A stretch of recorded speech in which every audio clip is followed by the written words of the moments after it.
There's been one huge story dominating the news every day this week, and it relates to a terrible tragedy for one family, the death of 18-year-old Henry Nowak, who was killed in Southampton in December. He was just on his way home from a night out. But the sentencing of his killer this week has prompted a huge and angry conversation in this country about policing, about race, and fuel has been poured on the fire in the last 24 hours, with none other than the Vice President of the United States, JD Vance, piling in to the row.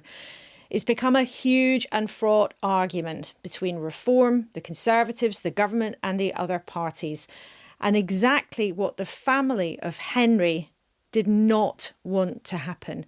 Let's start today with their plea outside the court on Monday for politicians and all of us to stay calm. We need real solutions. We need investment in prevention. We need stronger action on the sale, the ownership and carrying of all knives. And as this case so painfully demonstrates, we need common sense applied to our laws. This doesn't mean knee-jerk reactions. This doesn't mean going to extremes. It just means a common sense approach to law and order. As the case C for the prosecution summed up in court, this is not a case about Sikhism. This is not a case about racism. This is a case about murder. Compare Mr. Nowak's statement with what JD Vance posted on X yesterday. He said Henry Nowak died the same way as civilization died, abandoned, handcuffed by the authorities who neither trusted nor cared for him, accused of hate crimes he didn't commit. He should still be alive today, and he would be if the last few generations of European elites had stood their ground against the politics of self-hatred and the mass invasion of migrants. Now, we know that Henry's killer was born and lived in the United Kingdom. We don't know if JD Vance knows that. We don't know if he would think it was relevant, or indeed if politicians are just wanting to pile into this row for their own purposes. We'll talk about all of that, these sensitive issues, on Saturday's edition of Newscast. Now, Paddy isn't with us this weekend, as you will have noticed. Bereft as I am, I'm pleased to say joining me on today's episode of Newscast is someone who knows an awful lot about these issues, who can help us go calmly through them. Danny Shaw, hello. Well, it's nice of you to say so, Laura, but it's good to be sitting here with you on this Saturday afternoon. Well, it's very nice to have you here because this is a sensitive issue and newscasters like facts and like insight, and there are very inflammatory ways of talking about this whole debate. And what we're going to try and do with the benefit of you this afternoon is to step through some of what we know and some of them what we don't know, and maybe place it in the context of these issues around policing and race that have been fraught for many, many, many years. First of all, then, we've got this extraordinary online post from JD Vance late last night. Downing Street very unhappy about what he said, saying that Henry Nowak would still be alive if it hadn't been for a mass invasion of migrants. I just wonder what you made of that, seeing it online pop up late last night or early this morning, whenever you saw it. I mean, it doesn't surprise me that, you know, senior members of the Trump administration are now wading into this after Elon Musk has had his say. Of course, they're entitled to say what they want. They can have an opinion, but they're just trying to stir things up in the UK. They're trying to conflate now this tragic murder and the failings of the police, and there were failings, with immigration, and mix those, you know, in all together. And it's just wrong. It's dangerous, and it's deeply unhelpful in my view. Let's then talk about the facts and forget about the politics for a bit. So this awful case has led to a reheat, with more heat, if you like, over this question of two-tier policing. Now, the phrase two-tier was actually first used in this context many years ago, first of all, by Tommy Robinson, Stephen Yaxley, Lennon, back in, I think, 2012 or 2014 for the first time. But it really came into more common usage in the mainstream in 2024, when we saw the response to these riots after those terrible killings in Southport. But with all of your experience, Danny, Is two-tier policing a real thing? Not in the way that I think it is being portrayed by Tommy Robinson, by Nigel Farage, by some people in the Conservative Party as well. I don't believe that that is a description that applies to the police service in the UK. I think there are cases and there are incidents that you can absolutely look at and say, why did the police act this way? Were they scared of being accused of racism? And you talked about the grooming gang scandal, and Louise Casey in her interim review actually pointed to that fact that in some cases, the police didn't act as they should have done because of those concerns. You might also point to the West Midlands police row over Maccabi Tel Aviv and say that the way that West Midlands police responded to the concerns about that football match that was going to take place at Villa Park by effectively banning Maccabi Tel Aviv from coming. And that was an Israeli football team going to play a match where there were concerns about the community reacting in Birmingham. Exactly. And the West Midlands Chief Constable resigned ultimately over that, not just in what they did, but also the way he responded to that. You can say that that was an example of the police not responding appropriately to community concerns and sort of leaning too far in their direction, you could say. So you can find incidents, but does that characterise the nature of policing in Britain at the moment? No, I don't think it does. I mean, if anything, if any group is more disadvantaged in terms of the policing and the criminal justice system, it's black people in particular and ethnic minorities in general. And the statistics tend to support that. And, the BBC Panorama programme on Charing Cross Police Station, which came out at the end of last year and which has led to 10 police officers being found guilty of gross misconduct, shows that there are pockets of racism and anti-migrant views and misogyny deeply embedded in some parts of the police service. I cannot believe that that's the only police custody suite or the only police station where some of those views have taken hold. So that's, if there is a problem, I think that's still where it lies. So it's really important then to say, as you've suggested, that if you look at the big picture, the overwhelming message from the statistics is that it is minorities who still get a rougher deal. That's what you're saying. Overall, and I'm not saying that all the racial disparities are due to discrimination. For example, black people are 4 times more likely to be stopped and searched, twice as likely to be arrested than white people. And if they're convicted, their prison sentences are 10 months longer on average than white people. That's an example of disproportionality and disparity. That doesn't mean it's due to bias or discrimination. There are some socioeconomic reasons and some demographic factors that are playing into that beyond the control of policing. But there may also be some unconscious bias and some systemic discrimination as well still in the service. But it's worth just reminding ourselves of those figures when there's a complaint that a white person has got a tougher sentence than a black person or something like that. Just let us remind ourselves of those overall figures. All this has been thrown into the harsh glare of public discussion, Danny, hasn't it? Because of this awful case around what happened to Henry Nowak, where, just to remind ourselves, his killer had told the police that he was the one who'd been racially abused when he made a 999 call. The police officers then arrived at the scene thinking that and didn't then respond to Henry Nowak's pleas for help, instead handcuffing him and arresting him as he lay bleeding on the ground. And that's really why all these issues have come up and prompted this conversation of whether or not the police have been paying too much attention to the possibility of being accused of racism or being racist in how they're going about their business.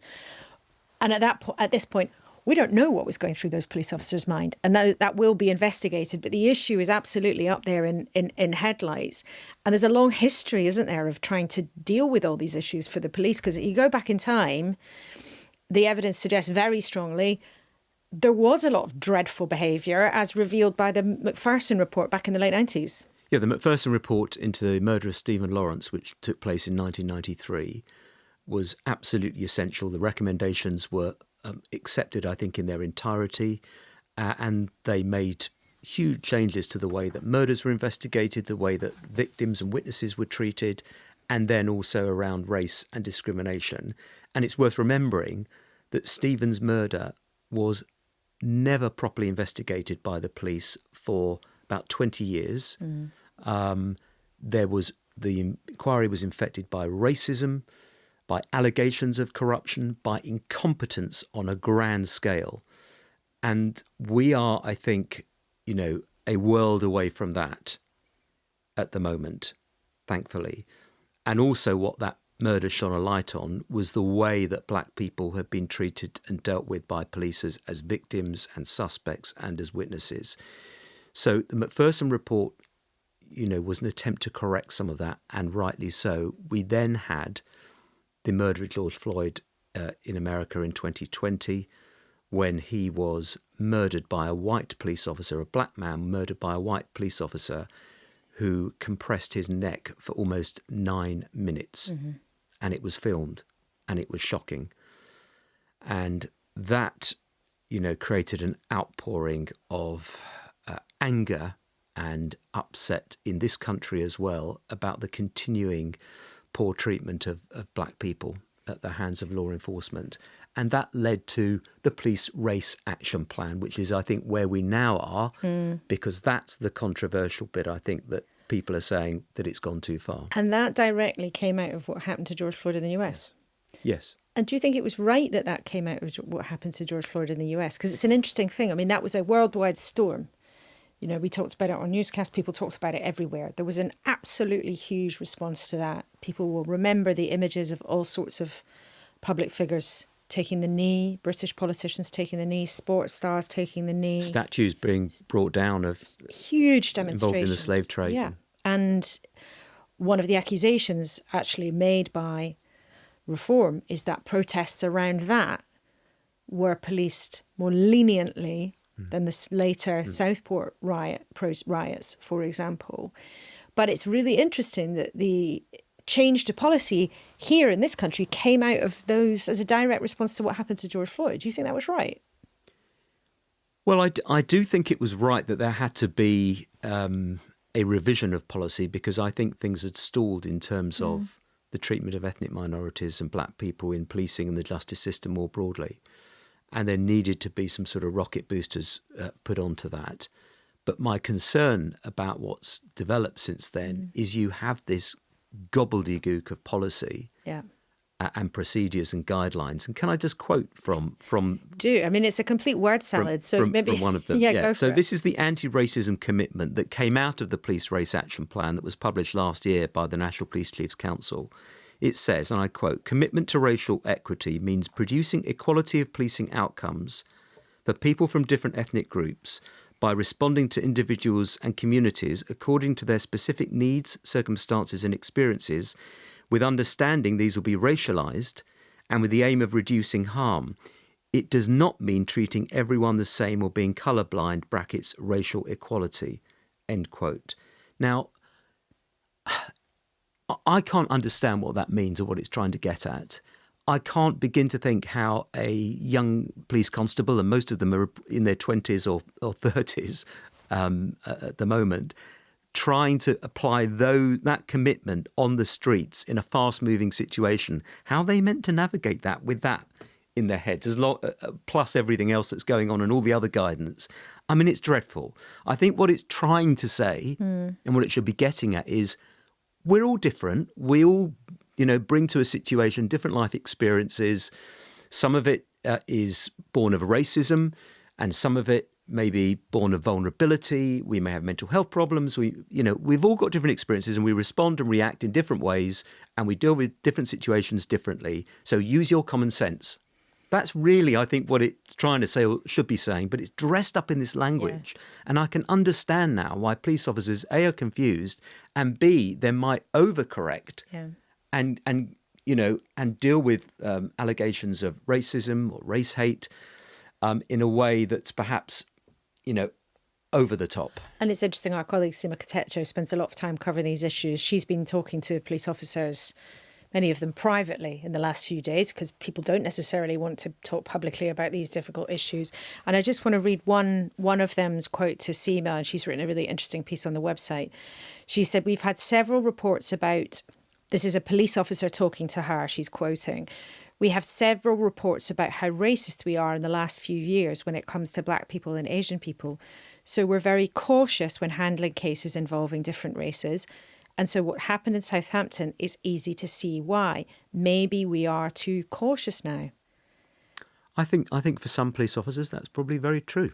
I think for others, they will respond more differently, perhaps, and they've got more confidence. But I know back in 2020, I did a Radio 4 documentary looking at racism in the police.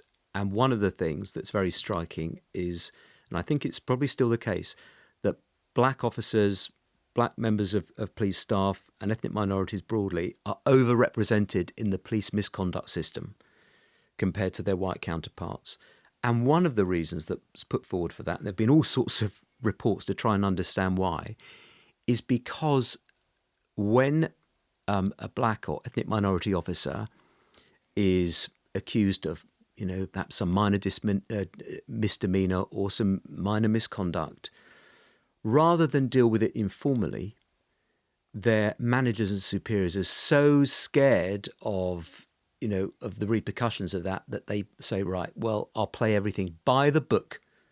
So they escalate it into a misconduct process rather than, come in and have a chat. This was not the way to behave. This was not the way to respond to that situation, etc. And let's deal with it. So everything becomes a formal process, and that's one of the reasons. And that shows me that there is still, certainly was then, an anxiety about dealing with race issues, a fear of being accused of racism, and generally a lack of confidence when dealing with Black officers who are accused of misconduct. And one of the interesting things, Danny, about this week is that Reform has expanded the argument they're making, not just to be about two-tier policing, as they call it. And it's worth noting the Shadow Home Secretary, Chris Philp, who used to be the police minister, also says that two-tier policing is real. But Reform has expanded it using the Nowak case to make a broader argument that actually suggests that white people in general are now losing out to ethnic minorities. And this is exactly what Nigel Farage has said about this. He said, and I quote, "We're living in a two-tier culture in this country where the rights and privileges of white people matter less than those of ethnic minorities." And that's a very dramatic claim to make. But it's interesting, Danny, this has become so hot politically, and Reform are using this to tap into what they know is a sentiment among some of their base, which you hear now, you hear it back from focus groups, or if you hear it, if you're out and about talking to some voters, in a belief that white communities have been somehow ignored because of political correctness. Or if you look at the education statistics around white boys in school, particularly, they're trying to tie it into this bigger conversation. But from what you're saying, when it comes to policing, much of this may be the law of unintended consequences. Efforts to correct a historic wrong have ended up with pockets of things ending up which nobody would have wanted in the first place. Yeah, I think it's possible. And that's why I think there needs to be a serious look by the Inspectorate of Constabulary, the policing watchdog, into these various training programs that have been criticised by some, the anti-racism training programs. Are they actually having the right impact, the right effect? Is it just a box ticking exercise? Is it a waste of time? Is it leading officers to overcorrect?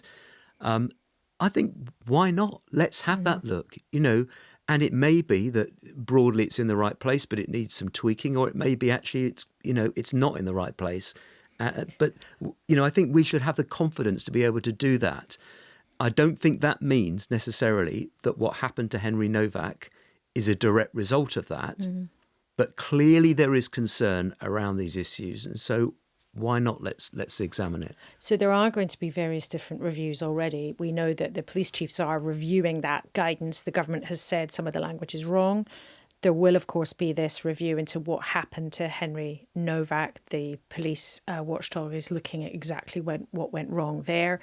We know the Conservatives are then calling for a separate independent rapid review, to use the terminology. That would be something with a bit more meat. I mean, my view is that, the Independent Office for Police Conduct is the right body at the moment to look at the officers' actions and whether what they did was in accordance with their training and requirements and expectations, and looking at all the circumstances and everything that they knew about that situation. There's also going to be an inquest into the death of Henry, which will be a broader inquest, which will also encompass some of those issues. I don't at the moment believe there's a need for another inquiry. I think those two things are enough.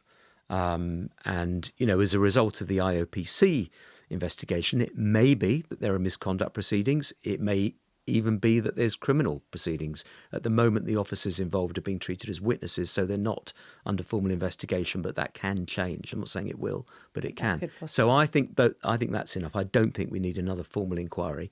And just lastly, the family, and I've been talking to representatives of the family who have been very clear they did not want this to blow up into an angry political row, and that is what has happened.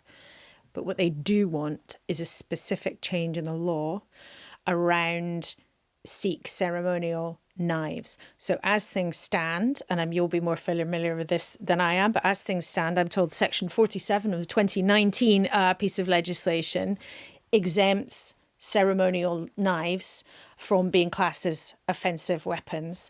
The family want that to be changed so that large ceremonial knives would be covered by that legislation. Can you see that happening? I mean, should we actually, in this conversation, be talking about the prevalence of knife crime rather than the racial elements that have been raised by politicians? Yeah. Henry Nowak was murdered by a man who was carrying a knife. And he was a victim of knife crime. And I do think that that's actually what we should be discussing.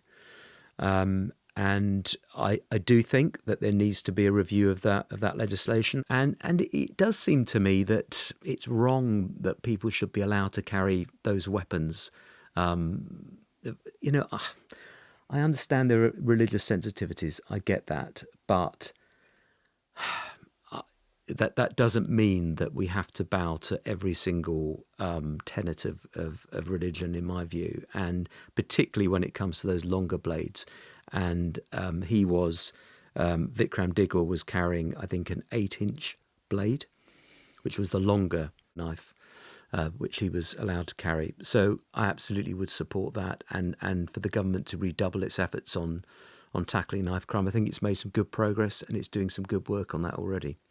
And it's interesting, there was what I thought was a very powerful letter from the Sikh MPs in Parliament. All of the Sikh MPs in Parliament published this joint letter yesterday saying this is not about religion.